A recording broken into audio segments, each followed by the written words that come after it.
They burned temples, banned Sanskrit, killed priests.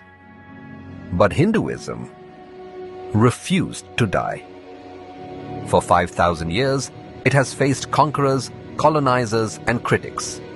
Yet it still breathes through mantras, festivals, and the Gita.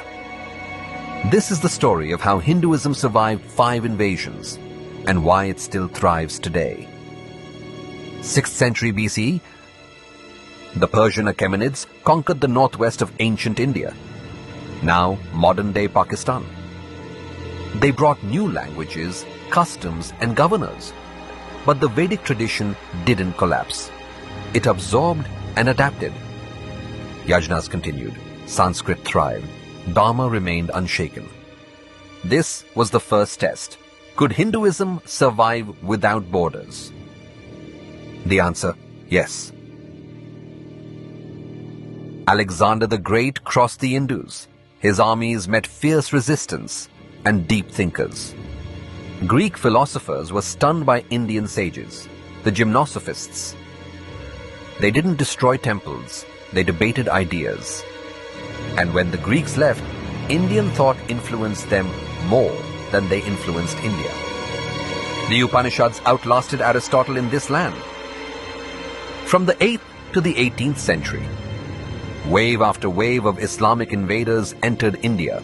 Ghazni, Ghori, the Tughlaqs, the Mughals. Thousands of temples were destroyed, icons smashed, Sanskrit scholars killed or silenced. Sanskrit schools vanished, gurukuls turned to ashes, the sacred thread was outlawed in some regions. But here's what they couldn't destroy: the Bhakti movement. While kings fought, saints like Mirabai, Tulsidas, and Kabir took Hinduism to the streets in local languages through poems and songs. Ram Nam Satyahai became the people's chant, not just a priest's verse. They tried to silence Sanskrit, but they awakened devotion in the people's tongue. Then came the British. They didn't destroy temples with swords, they used schools. They called the Vedas primitive, mocked rituals, replaced gurukuls with English medium institutions. But Hinduism evolved again. Swami Vivekananda stood in Chicago and shook the West. Dayananda Saraswati revived the Vedas. Sri Aurobindo fused spiritual power with national awakening. They tried to rewrite our past, but India rewrote its future. Even after independence, Hinduism faced a silent invasion, modern mockery. Temples were called superstition, Sanskrit dismissed as dead, Dharma ridiculed in elite circles. But what happened? Yoga spread across the world.